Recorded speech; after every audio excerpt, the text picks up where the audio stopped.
Bonjour et bienvenue à Actu Hebdo, la rétrospective de l'actualité de la semaine. Une semaine marquée entre autres par la visite d'amitié et de travail effectuée à Bamako par le président de la République du Niger. Le retour du Premier ministre après une participation remarquée à l'Assemblée générale des Nations Unies à New York. À noter également que les élèves du Mali ont repris cette semaine le chemin de l'école. Oui, la rentrée des classes a eu lieu le 1er octobre. Octobre également, mois de la solidarité et de la lutte contre l'exclusion. On retiendra aussi cette réunion du comité interministériel de gestion des crises et catastrophes. Parmi les sujets abordés, l'approvisionnement correct du pays en denrées de première nécessité. Nous avons choisi cependant pour vous deux sujets pour cette rétrospective. D'abord, la rencontre des directeurs généraux des douanes de l'Alliance des États du Sahel et le lancement de la semaine du consommé local. Nous serons avec Madame Traoré Oumou Keita, inspectrice des douanes, et Monsieur Mahamadou Sanogo, secrétaire général de la Chambre de commerce et d'industrie du Mali. Bienvenue, chers invités. Merci.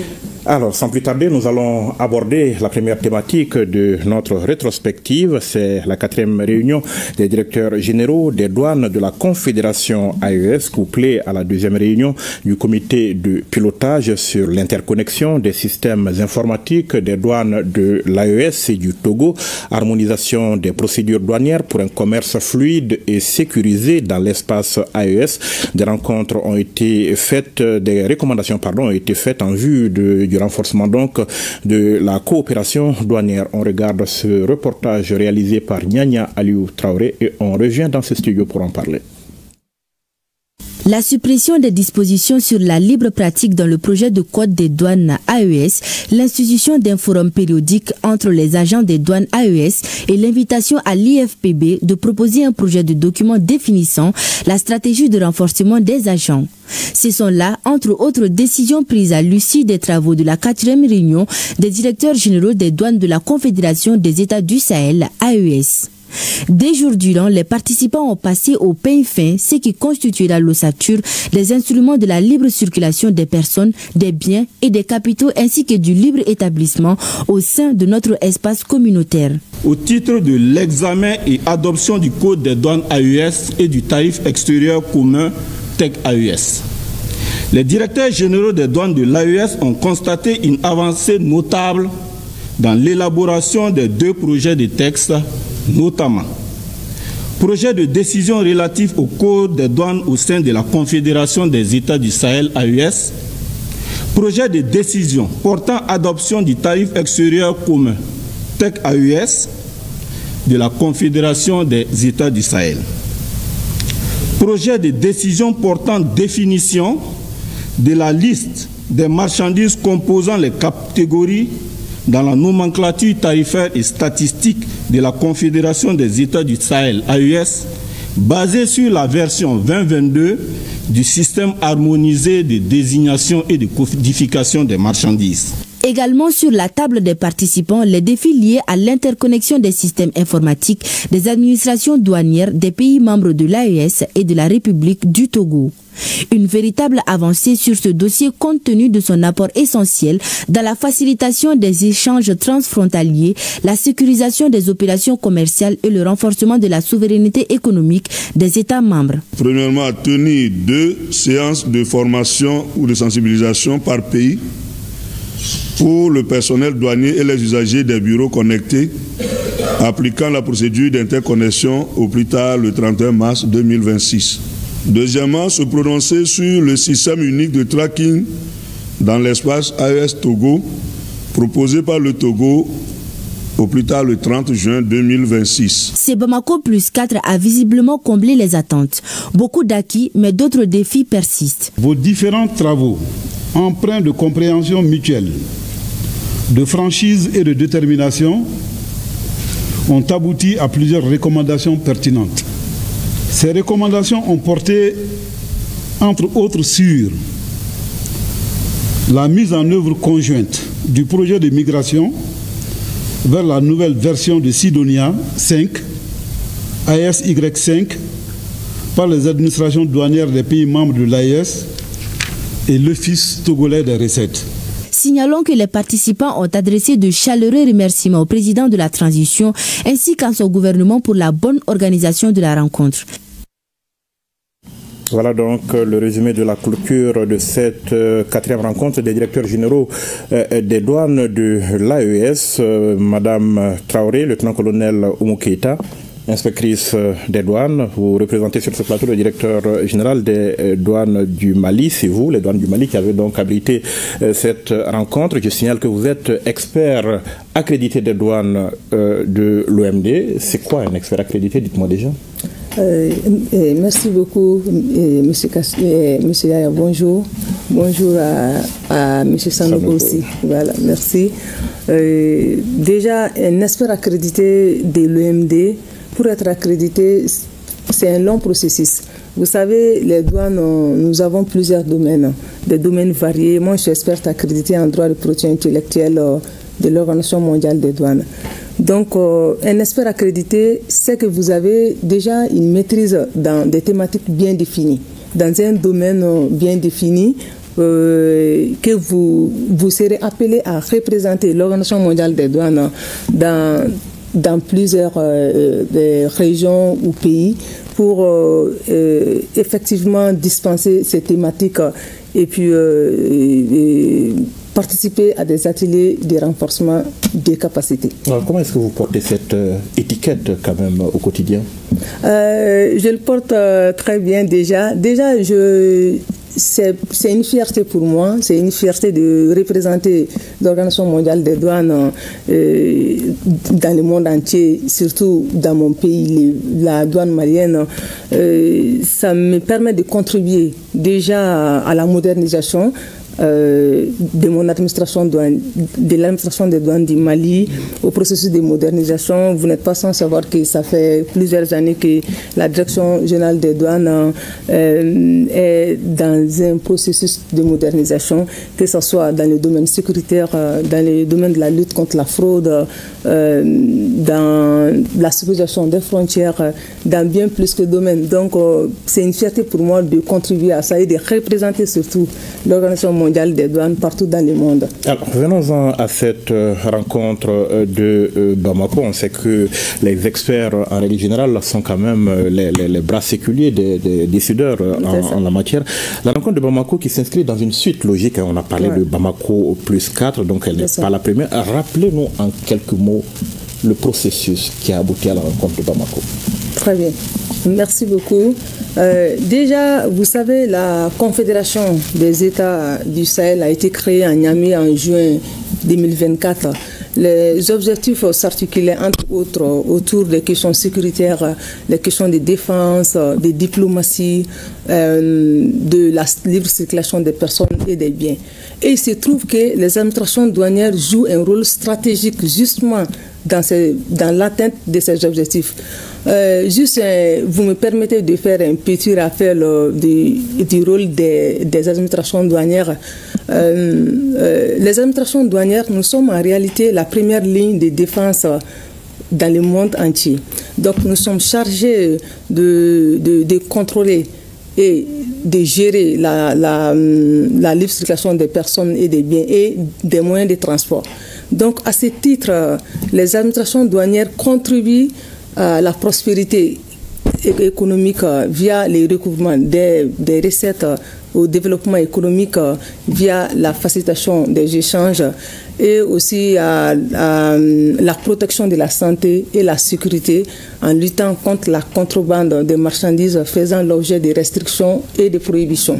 Donc à ce stade déjà, vous conviendrez avec moi que les administrations douanières sont le seul service de l'État dont les missions intègrent cette double approche, c'est-à-dire le volet sécurité et le volet de développement.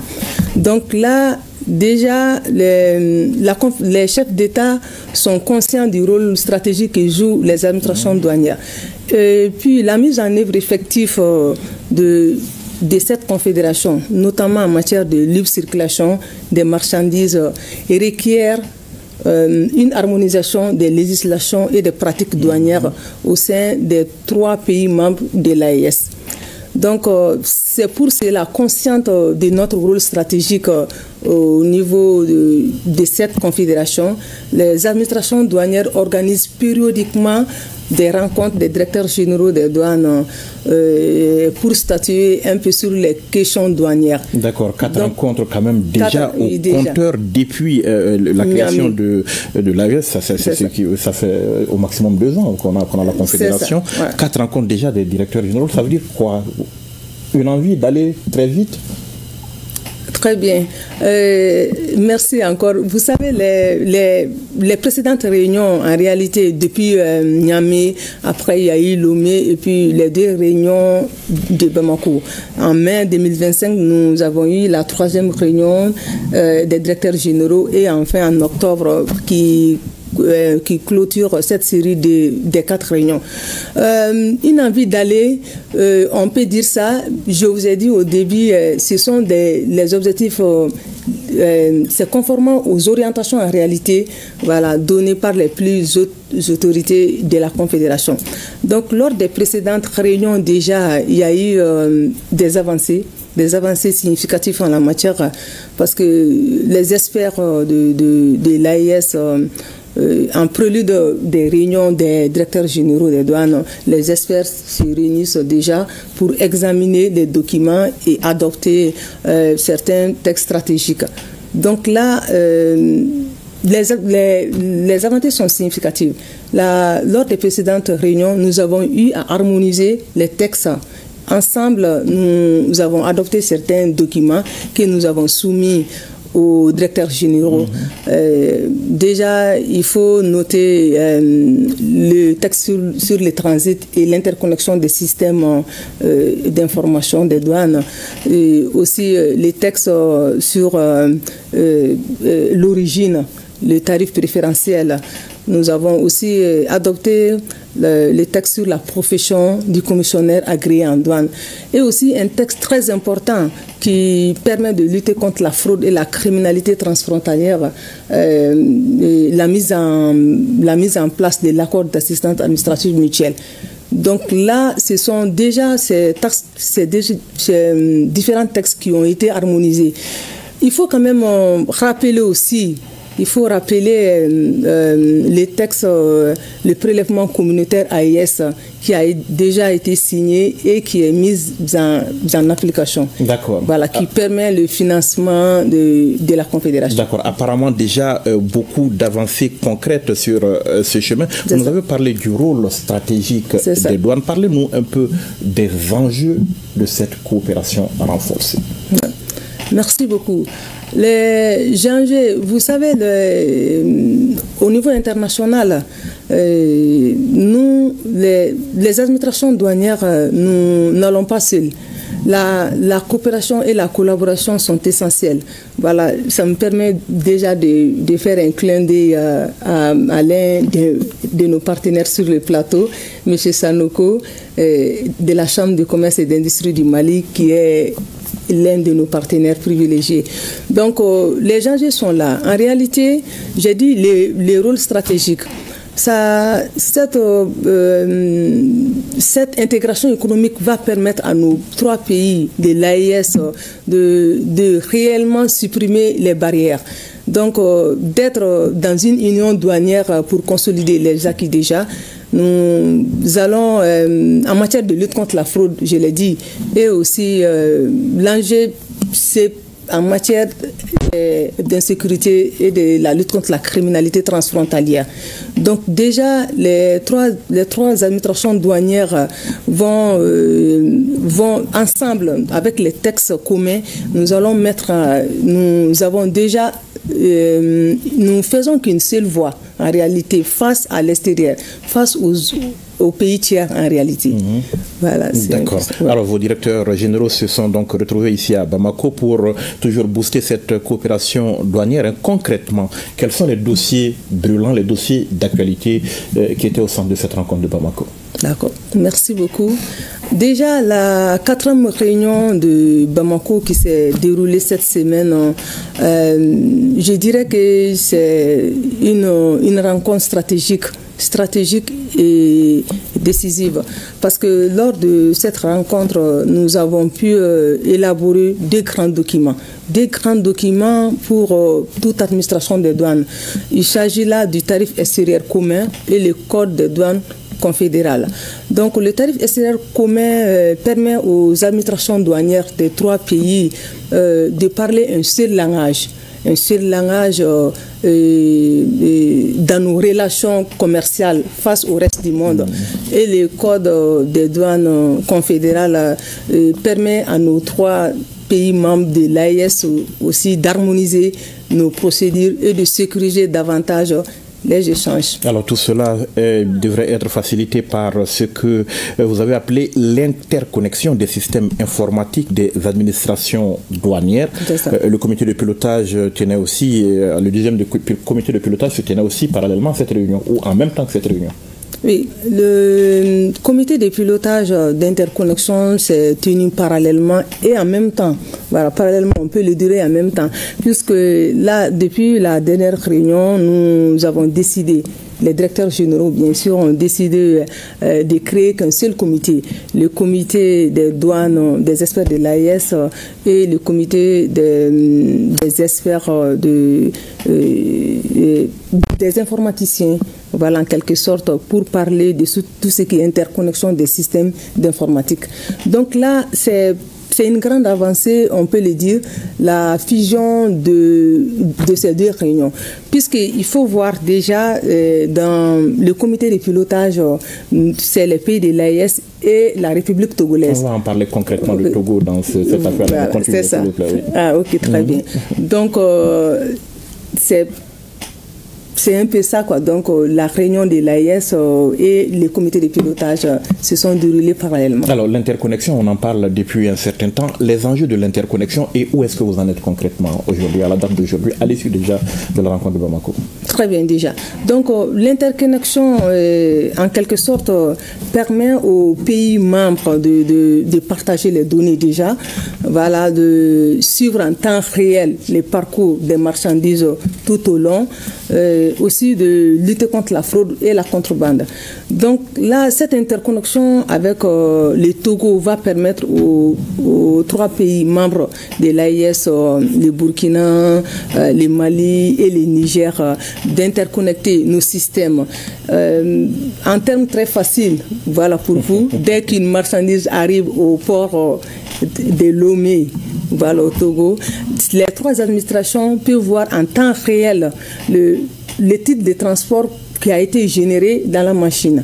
Donc là, ça permet de fluidifier les échanges et la sécurisation de la chaîne logistique mondiale. Alors, le Togo, qui n'est pas membre de l'AES, et avec lequel vous avancez quand même main dans la main, comment est-ce que ça se passe sur ce front? Très bien. Déjà, nous sommes à la deuxième réunion du comité de pilotage. La première rencontre du comité de pilotage s'est tenue à Lomé. Concrètement, comment ça se passe? Depuis la première réunion, les experts et les directeurs généraux des douanes, ils ont fait un état de lieu. En réalité, il y a eu une phase pilote. Donc, durant cette phase pilote, il s'agissait d'interconnecter les différents bureaux de douane tout le long. Si une marchandise vient arrive par le port de Togo, si la destination finale est soit Bamako ou Burkina ou Niamey, donc de par les différents bureaux connectés, on peut suivre la marchandise en temps réel. Donc là, la phase pilote a déjà été une réussite totale. Donc nous sommes maintenant en train de voir, nous avons fait déjà des recommandations et cette interconnexion ne serait pas possible en réalité sans nos partenaires.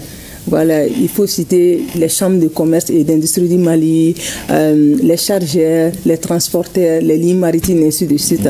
Donc là, nous avons prévu déjà dans les recommandations de mettre en place des accords de partenariat avec nos différents partenaires pour la mise en œuvre effective de cette interconnexion. Alors, vous avez parlé d'une étape stratégique parlant de cette rencontre de Bamako. Je ne sais plus exactement si c'est le mot que vous avez utilisé, mais au sortir de cette rencontre, est-ce que vous avez l'impression au niveau des douanes du Mali d'avoir fait quand même un pas en avant, un petit pas, un grand pas, un moyen, un pas moyen?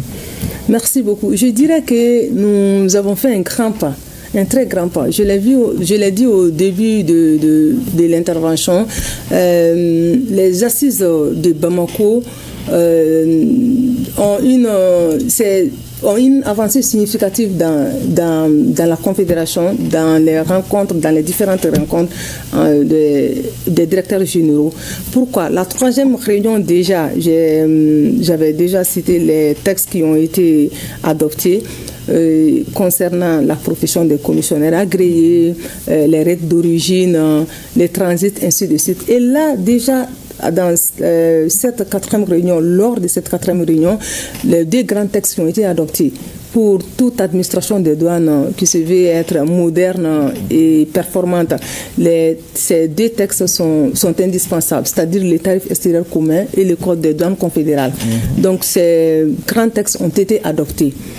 Et en plus, c'est une première, puisque nous avons eu des échanges avec l'Institut des finances publiques du Burkina, voilà, que nous saluons de passage. Lors de cet échange, nous avons fait un état de lieu, parce que vous savez, l'intégration économique, c'est vrai, mais l'intégration économique ne saurait être effective sans l'homme. Le capital humain est très important. Donc, nos directeurs généraux des douanes de l'AES attachent une grande importance au renforcement des capacités des agents des douanes. Donc c'est pour cela que nous avons invité et puis nous avons eu des échanges avec l'Institut des finances publiques du Burkina. À la suite des échanges, il est prévu, nous avons proposé et invité l'Institut des finances à élaborer un document qui va définir les stratégies de renforcement des capacités des agents des douanes de la Confédération AES. Et cet établissement, est-ce qu'il est un peu unique? Qu'est-ce qu'il a de particulier? L'Institut des finances publiques du Burkina, déjà c'est logé à Ouagadougou. Ils ont des offres de formation en réalité, pas que pour les agents des douanes. Il y a pour tous les agents des services des finances publiques comme les impôts, les trésors, ainsi de suite. Donc ils nous ont quand même proposé ces offres. Et déjà, avec les différentes structures de formation des administrations douanières et les autres écoles de formation, ils vont pouvoir mettre en place une stratégie qui vont venir présenter aux différents directeurs des douanes pour que les ressources humaines de nos administrations douanières soient bien outillées pour faire face aux défis d'un espace AES en pleine mutation. Bien formé et constamment mis à jour au niveau des connaissances quand même. Alors, et tout cela devrait rendre le commerce plus fluide et plus sécurisé dans la sous-région, ce qui me conduit à M. Sanogo, secrétaire général de la Chambre de commerce et d'industrie du Mali. Comment est-ce que vous appréciez ce qui se fait au niveau des douanes de l'espace communautaire? Merci, M. Konaté. Je voulais remercier l'ORTM. À chaque fois que nous sommes dans des activités pareilles, l'ORTM nous accompagne. Merci pour cette disponibilité. Je dois dire que les 4 sessions des DG des douanes de l'espace AES, à toutes ces sessions, la Chambre a participé. La Chambre a participé sur invitation et avec plaisir et honneur. La Chambre de commerce et d'industrie du Mali est caution nationale du système de transit routier inter-État des marchandises au niveau de notre pays. Et c'est à cet effet que la Chambre a créé une direction dédiée à la facilitation et au transit routier inter-État des marchandises. Et pour aider la douane, nous avons doté la DGD de 11 groupes électrogènes pour les aider à leur équipement à Bamako et à l'intérieur du pays. Effectivement, Madame Keita l'a dit, nous sommes signataires de conventions avec la douane dans le cadre de la facilitation.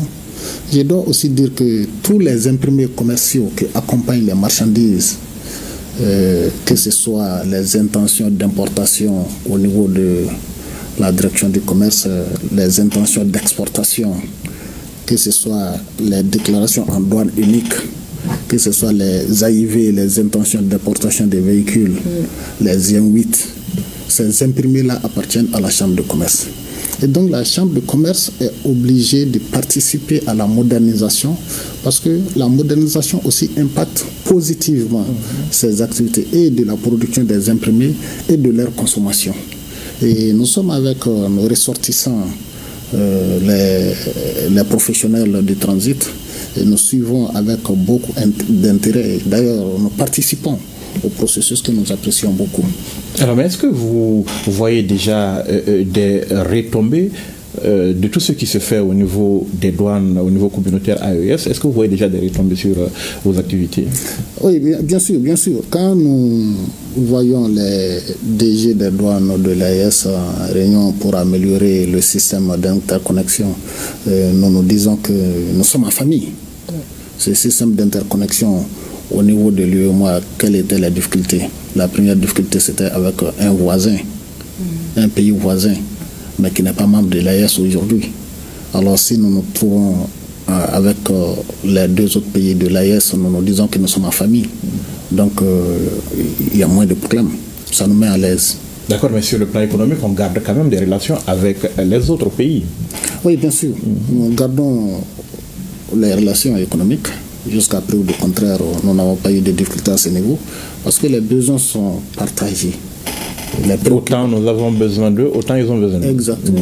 Voilà, donc nous pensons que là, il y a la réciprocité. Les gens ont besoin de nous, nous avons besoin des gens. Et voilà. En tout cas, pour le moment, il n'y a pas de difficultés énormes à signaler. Est-ce que vous avez des réflexions, des suggestions, des propositions à l'endroit des douanes aujourd'hui pour améliorer ce qu'elles font? Non, nous sommes sur un dernier projet de convention à signer avec la douane concernant la fluidité et la facilitation du transit des marchandises.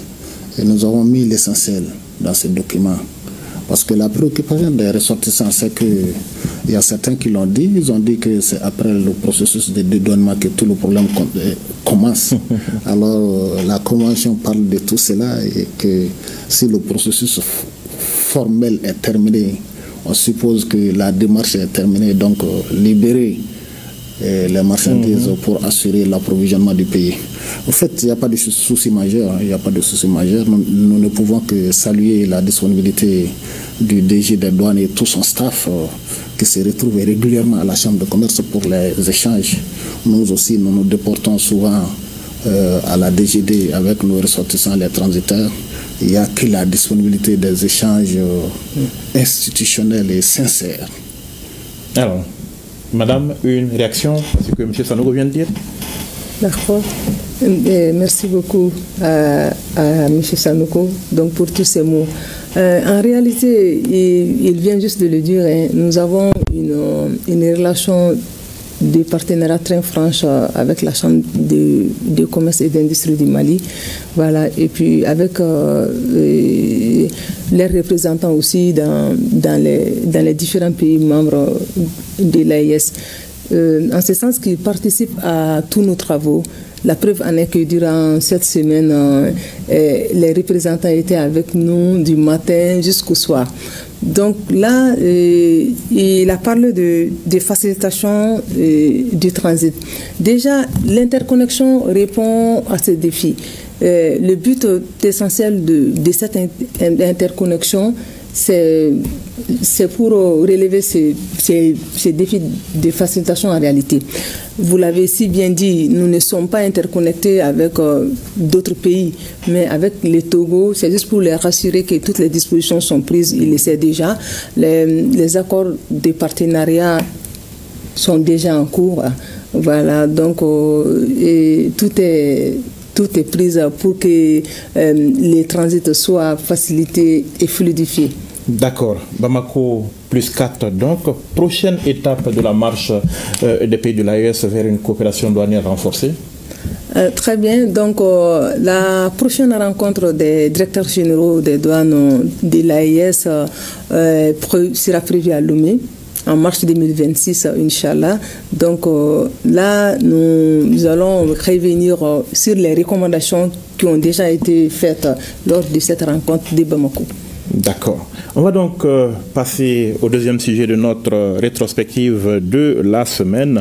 Octobre, mois du consommé local. Consommé local, facteur de développement des chaînes de valeur régionales compétitives de l'UEMOA. Thème de cette 6e édition, opérateurs économiques, groupements et associations de commerçants, consommateurs, producteurs, transformateurs de produits et locaux. Tous étaient réunis à la Chambre de commerce et d'industrie du Mali pour le lancement. On va regarder ce sujet réalisé par Mariam Kone et on va revenir sur ce plateau pour en parler. La promotion du consommé local apparaît désormais comme un enjeu stratégique de souveraineté économique, ce qui explique en partie la forte mobilisation ce matin à la CECIM pour le lancement au Mali des activités du mois d'octobre, mois du consommé local, à l'instar des autres États de l'espace UEMOA. Le développement d'un pays passe indéniablement par la transformation et la consommation de ses produits locaux. Il n'existe dans l'histoire économique d'aucun pays du monde où le pays s'est développé sur la base des importations et des exonérations. Ce qui développe un pays, c'est la production, c'est la transformation, c'est l'appropriation de nos ressources naturelles. Ce sont nos capacités, ce sont nos compétences humaines. Et en disant cela, nous voulons mettre le consommé local au service du développement industriel. Consommons ce que nous produisons. Notre espace communautaire et singulièrement les pays de l'AES regorge d'énormes potentialités agricoles, artisanales, industrielles et culturelles qui n'attendent qu'à être travaillées et valorisées. C'est là au moment où nos marchés continuent à être dominés par des produits importés hors zone IMOA, c'est là au détriment parfois de la qualité. Consommer local, c'est pour nous une façon de soutenir nos producteurs, créer des emplois pour nos jeunes, réduire notre dépendance extérieure et promouvoir la souveraineté économique dans l'espace UEMOA. Le choix du thème de cette édition, à savoir « Consommer local, facteur de développement des chaînes de valeur régionales compétitives de l'UEMOA » n'est pas fortuit. Il s'agit de réduire considérablement l'exportation des ressources à l'état brut, qui constitue un manque à gagner important pour l'économie communautaire. La Commission pourrait mettre accent sur les filières prioritaires qui sont aujourd'hui le coton, le riz, l'engrais et le phosphate, inscrit dans son plan stratégique 2025-2030 dénommé Impact 2030. Elle permettra également d'encourager la dynamique d'industrialisation enclenchée par les États membres depuis quelques années. Pour les acteurs qui se réjouissent de cette initiative, la consommation locale ne doit pas se limiter au seul mois d'octobre, mais elle doit s'étendre sur toute l'année. Les consommateurs sont appelés à préférer les produits locaux aux produits importés. La remise d'un boubou traditionnel au ministre pour le président de la transition en guise de reconnaissance et la visite des stands avec une large variété de produits agricoles ont constitué l'un des temps forts de cette cérémonie. Alors, Madame Traoré Oumou Keïta, consommer local, est-ce que le sujet, il vous parle? Est-ce que les douanes, quelque part, participent à la promotion du consommé local? Merci beaucoup. Monsieur Konaté, bien sûr, vous savez, je l'ai dit tantôt, j'ai plutôt en début évoqué les textes qui ont déjà été adoptés par les directeurs généraux de l'AES, j'ai parlé des règles d'origine. Donc là, M. Sanogo le sait très bien, quand on dit règles d'origine chez nous, c'est définir l'origine des marchandises en réalité. Donc là, c'est pour cela que je disais qu'avec la Chambre de commerce, nous travaillons en étroite collaboration. Les règles d'origine définissent l'origine des produits déjà. Et puis nous, en douane, les règles d'origine nous permettent d'asseoir non seulement les droits et taxes, parce que au niveau de l'ARS, quand on fait partie d'une communauté, d'une union douanière, ça permet de taxer les marchandises pour asseoir une taxation préférentielle sur les marchandises. Donc là aussi, dans mon domaine, les droits de propriété intellectuelle, nous avons ce que nous appelons les indications géographiques et les appellations d'origine, voilà, qui sont les droits de propriété intellectuelle pour protéger déjà les produits locaux d'une localité bien définie, d'un pays, du made in. Donc, quand la CCI organise une semaine du consommé local, les douanes se trouvent justement au centre de cette activité. Alors, la CCI qui organise une semaine du consommé local, une semaine sous l'égide quand même de l'UEMOA, si j'ai bien compris. On va revenir peut-être à cette dimension avec vous, mais on va aller à M. Sanogo, secrétaire général de la Chambre de commerce et d'industrie du Mali. J'ai entendu dans ce reportage consommer local, enjeu de souveraineté économique. Parlons-en. Merci, encore merci. Il s'agit du mois, le mois du consommé local. Ah oui, j'ai dit autre chose. J'ai dit la semaine, c'est ça? Oui, d'accord, ok, le mois, oui, bien évidemment. Autant pour moi, le mois, oui. Institué par les ministres du commerce de l'espace UEMOA de 2019 à nos jours. Alors, quand on parle de levier de développement et de souveraineté, là je pense que ces termes sont essentiels. Je dois dire la précision donnée par Mme Keita. Consommer local, oui bien sûr, nous avons notre pays, mais là il s'agit de l'espace communautaire surtout. C'est vrai que nous nous préoccupons de notre pays essentiellement, sinon il s'agit de l'espace communautaire. Donc nous devons tenir compte des règles d'origine des marchandises. Toute marchandise ou toute production de notre espace communautaire est censée être dans les termes du consommé local. Alors quand on dit levier de développement et de souveraineté, oui, parce que nous avons organisé en 2023 un forum économique pour la relance économique de notre pays à Ségou.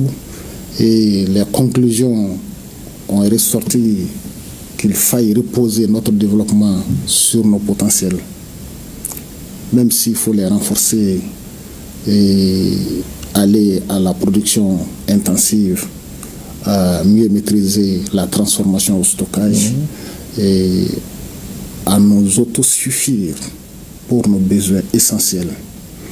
Aujourd'hui, si nous faisons la différence entre notre indice d'autosuffisance et notre indice de dépendance à l'importation. L'indice d'autosuffisance au Mali, pour l'essentiel des produits de consommation, est en moyenne à 90%. On est autosuffisant à 90%? Oui, en moyenne. D'accord. Pour nos besoins de consommation alimentaire, en moyenne, on est à 90%. Je comprends difficilement ce chiffre personnellement. Non. Quand je regarde le nombre de produits quand même de consommation courante importés qui sont sur le marché. Prends tout simplement, oui, bon, nous pouvons importer plus aussi. Sinon, prends tout simplement le sorgho. Le mil sorgho, nous pouvons quand même accepter que notre importation soit à 0%. D'accord. Prenons le maïs. Nous produisons, mais nous importons. Prenons le riz.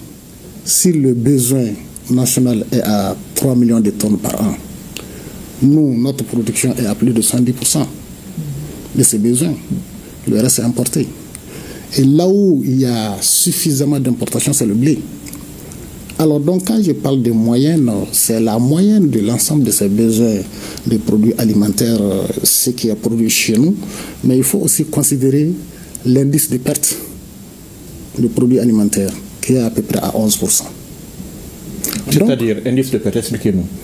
L'indice de perte, si vous prenez par exemple le riz, de la production à la vente, jusqu'à ce qui est gaspillé dans les ménages, au niveau de la production, au moment des récoltes, les dégâts causés par les insectes nuisibles, le stockage, le transport, les dégradations en choses à la vente et les gaspillages dans les ménages, nous sommes à peu près à 11%. 11%. Et c'est beaucoup. Voilà.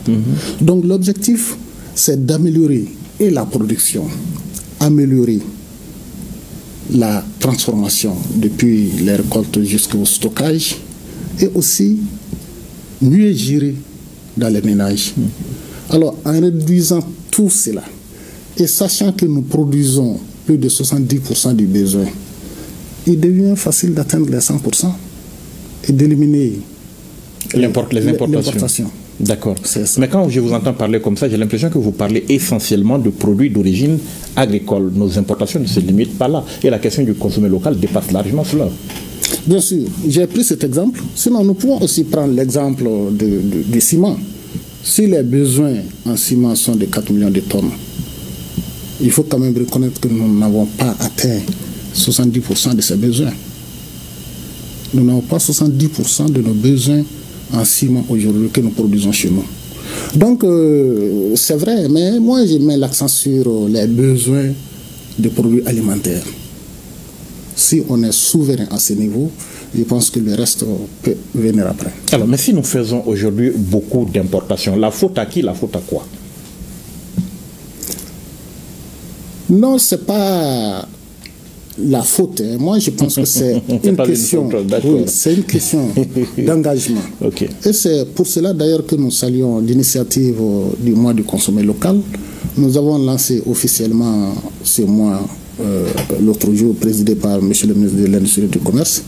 Et nous avons salué la présence de nos partenaires, le représentant et résident de l'UEMOA au Mali, et le coordinateur de la cellule UEMOA au niveau du ministère de l'Économie et des Finances, les représentants des institutions de la République comme le CNT, les services techniques, la DGD, la DGCC. Alors, ce lancement a consisté au mot d'ouverture de M. le ministre, à une visite d'échantillons de stands de produits locaux, à une distribution de produits vestimentaires, distribution juste pour indiquer que nos produits sont consommables. Et nous prévoyons courant le mois des panels pour échanger sur les préoccupations comme vous venez de le dire, panels sur le thème de consommer local, levier de développement industriel, de résilience et de compétences, consommer local de 2019 à nos jours, bilan, perspective, et consommer local, les questions des normes de qualité de nos produits, parce que là aussi c'est essentiel. Sinon, nous pensons que ce n'est pas peut-être un problème de défaut ou de défaillance, mais c'est un problème d'engagement, de mentalité et surtout de vision patriotique. D'accord. Les actions, les activités du mois, c'est à quelle échelle? Est-ce que c'est sur l'ensemble du territoire national? Et ça se passe exactement où pour que ceux qui sont intéressés puissent venir vers vous? Le Mali est l'un des rares pays de notre espace communautaire à organiser les activités sur l'ensemble du territoire. C'est vrai, il y a certains pays qui ont commencé à emboîter le pas au Mali. Cette année, nous n'avons pas pu organiser la foire de la semaine du consommé malien parce que à la période, le site, le parc des expositions de Bamako est réservé par le gouvernement. Et donc, nous avons fait juste une exposition des produits essentiels le jour de l'ouverture. Et les thématiques seront débattues les 9, les 16 et 23 octobre à la Chambre de commerce, avec la participation des interprofessions, la participation des industriels, la participation des imports-exports, la participation des services techniques. Et ces mêmes activités sont déployées dans les régions. Il y a madame qui a parlé d'indications géographiques. Par exemple, la région de Caille a proposé d'aller dans le sens de la création de l'indication géographique de la calebasse de Djombougou. D'accord. La région de Tombouctou a proposé une thématique sur la production de la gomme arabique à Tombouctou et la production du blé. Voilà des thématiques qui sont très importantes. Et au niveau de Sikasso, et Ségou a proposé une thématique sur la transformation des riz. Voilà aussi une zone de production de riz qui mérite d'être encouragée et maîtrisée. D'accord. Alors, on parle de chaîne de valeur compétitive, c'est quand même ce que la formulation du thème du mois du consommé local dit. Alors, ces chaînes de valeur compétitive pour le Mali, c'est quoi et l'état des lieux, c'est quoi? Nous avons dit dans les conclusions du forum de Ségou qu'il faille mettre les interprofessions au cœur du développement des filières et se fonder sur la mise en place des chaînes de valeur. Quand on parle de chaînes de valeur, il s'agit de la production jusqu'à la commercialisation, la consommation. La chaîne complète dans une filière donnée. Par exemple, prenons la filière bétail-viande au Mali. Le Mali, notre pays, est censé être un pays d'élevage. En principe, un pays d'élevage. Il est normalement deuxième pays d'élevage au sein de l'UEMOA, selon les chiffres. Exactement. Mais nous n'exportons pas la viande. Nous exportons du bétail sur pied. Voilà. Donc il s'agit d'améliorer l'élevage, améliorer les races, avoir de la bonne viande, transformer le bétail et exporter, consommer la viande, exporter la viande et de la bonne viande.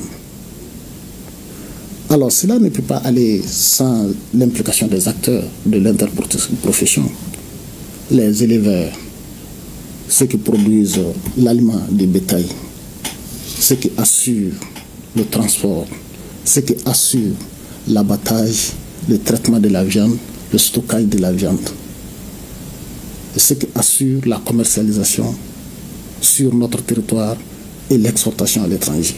On n'est pas suffisamment organisé jusque-là en chaîne de valeur? Du tout.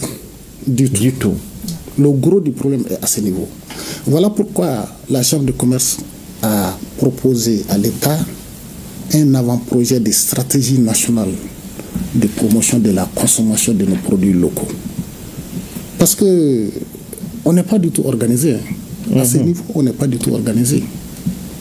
Si on prend la chaîne de valeur, un autre produit, le karité par exemple, vous avez tous entendu les problèmes de l'année en cours entre une partie des acteurs qui participent à la collecte des noix de karité et qui sont dédiés uniquement à l'exportation.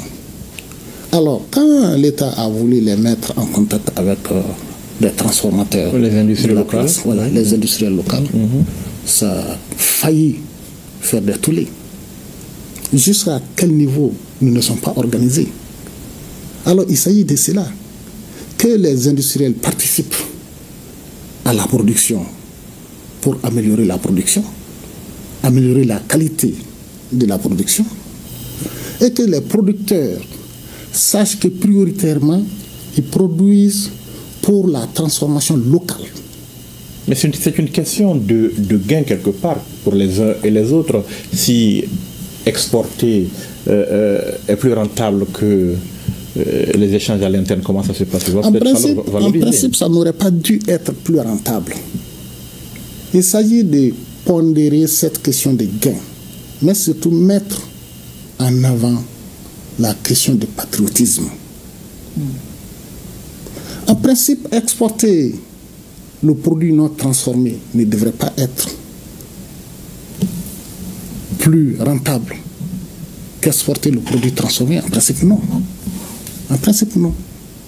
Alors, si la modération, la pondération à ce niveau est bien réglée entre producteurs, entre les acteurs de collecte qui font le petit commerce et les transformateurs, moi je pense que la marge d'intérêt qui est visée et tous les risques, tout le coût d'approche à l'exportation, en tenant compte de tout cela, je pense que les acteurs intermédiaires qui participent à la collecte et qui sont dédiés uniquement à l'exportation verront qu'il vaut mieux avoir des bons partenaires locaux et placés ces produits au niveau local pour la transformation et les besoins prioritairement les besoins de notre population. Mais Monsieur Sanogo, vous semblez nous dire qu'il faut mettre la patrie, le patriotisme avant le gain.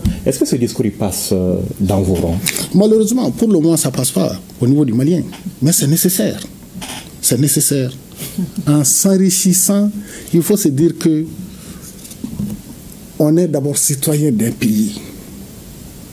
On est d'abord citoyen d'un pays qui peut même t'empêcher de t'enrichir, qui peut même t'empêcher de produire.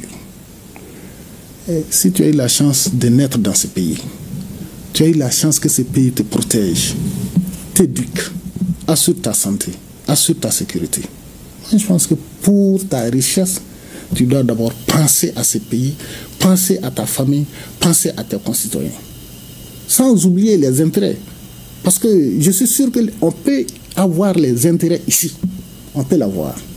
Si c'est bien pondéré, bien arbitré, on peut bien avoir les intérêts ici. Et après, les besoins au niveau national, le reste peut être exporté. Et si le discours ne passe pas, il va falloir quand même que quelqu'un prenne ses responsabilités et gère les choses. C'est vous ou c'est l'État, le département? Nous-mêmes, nous sommes État, la Chambre de commerce et d'organisation publique à caractère professionnel. Nous avons mission d'information, de sensibilisation, d'encadrement des opérateurs économiques que nous représentons et que nous organisons. Nous avons mission d'avis à l'État. Quand l'État a besoin des opérateurs économiques, l'État s'adresse à la Chambre de commerce. Et quand les opérateurs économiques ont besoin de l'État, ils s'adressent à la Chambre de commerce. Donc la mission de sensibilisation, je dirais même éducation citoyenne, est très importante. Voilà pourquoi nous comptons sur vous aussi, médias. Le Malien a besoin d'être formé à la malienneté. Ça, c'est très, très, très important. Aujourd'hui, nous voyons des guerres dans tout le monde entier. D'un jour à l'autre, l'importateur peut être empêché d'importer. Alors comment nous allons vivre? D'un jour à l'autre, l'exportateur peut être empêché d'exporter. Nous voyons le cas de l'Iran, nous voyons le cas de la Russie. Alors si nous avons tout dédié à l'exportation, comment nous allons faire? C'est pour cela, l'élément de langage, c'est notre pays d'abord. La famille, les concitoyens, la patrie d'abord et avant tout. En quelques mots, la stratégie nationale de consommation des produits locaux que vous avez développée, elle dit quoi en quelques mots? La stratégie dit que certes la production n'est pas suffisante, mais la transformation, les gens sont très peu modernisés. La transformation est à un état, disons, presque rudimentaire. Nous devons nous améliorer à ce niveau. La production n'est pas de taille, mais au niveau de la production, il y a trop de gaspillage. La mangue est gaspillée, les noix de karité sont gaspillées, les noix de cajou sont gaspillées. Le peu qui est produit n'est pas maîtrisé, n'est pas sécurisé. La transformation n'est pas de taille.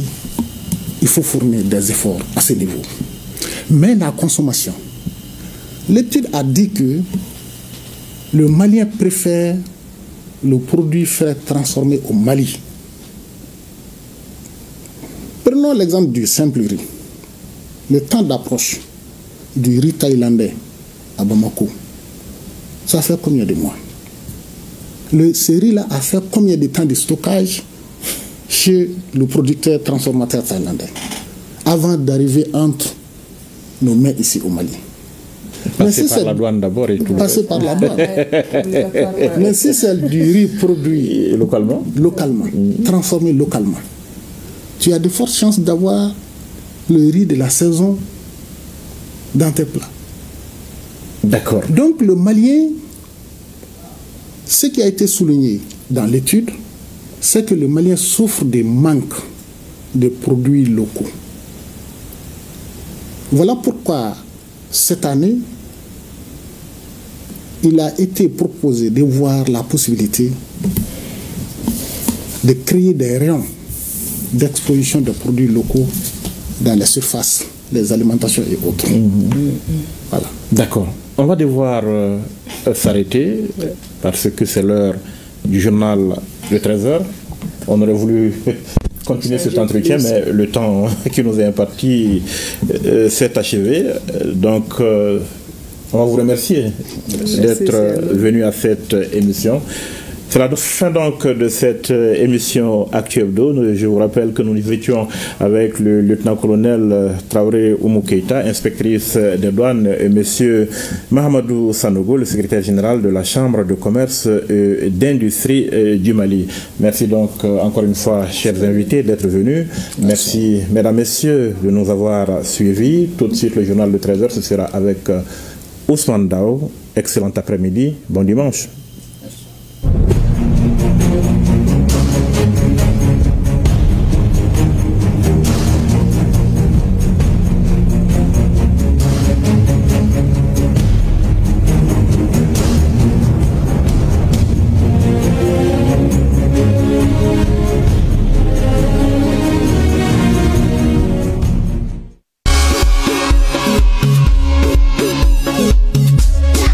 de zéro ko kale 100 ans soro 100 ans ni abo dem sen fefe sila ay doké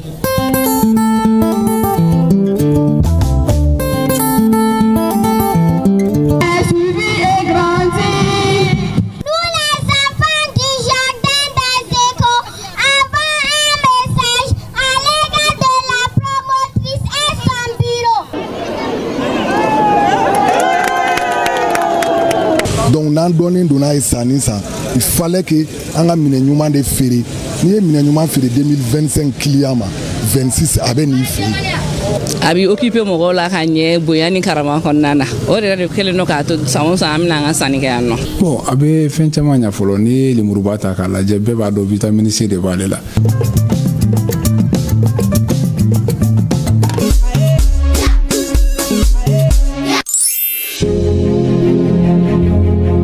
Ouverture solennelle, session ordinaire 2025 du CNT. Le Conseil national de transition reprend du service. La période d'intercession s'achève et les membres du Conseil national de transition regagnent l'hémicycle. Conformément à l'article 107 de la Constitution du 22 juillet 2023 de la République du Mali, le Conseil national de transition ouvre le lundi 6 octobre 2025 à partir de 16h sa session ordinaire d'octobre 2025 au Centre international de conférence de Bamako, CICB. Cette session constitutionnelle dite budgétaire va durer 75 jours. Au menu des échanges, la présentation, l'examen du projet de loi de finances 2026, les priorités nationales, les réformes, les orientations économiques. Deux invités de marque à ce rendez-vous. Honorable Dr Ousmane Bougouma, président de l'Assemblée législative de transition du Burkina Faso. Honorable Dr Mamoudou Aruna Djingare, président du Conseil consultatif de la refondation du Niger.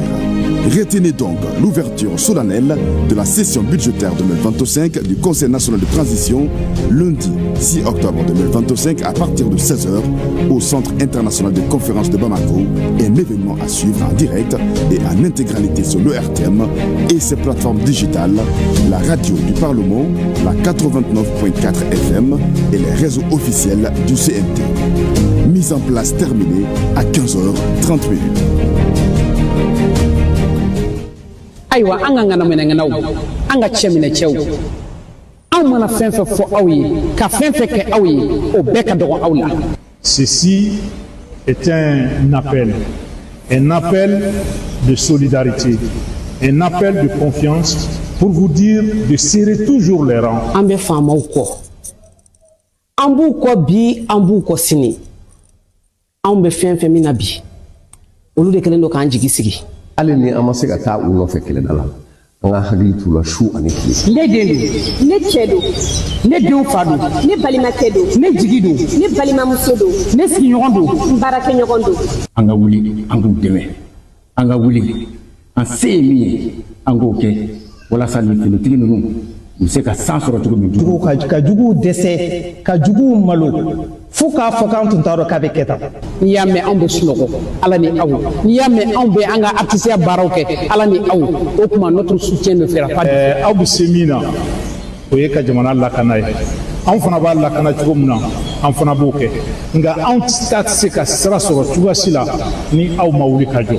Mali artiste bɛɛ tɔgɔ la sinimabɔlaw tɔgɔ la créateurs bɛɛ lajɛlen tɔgɔ la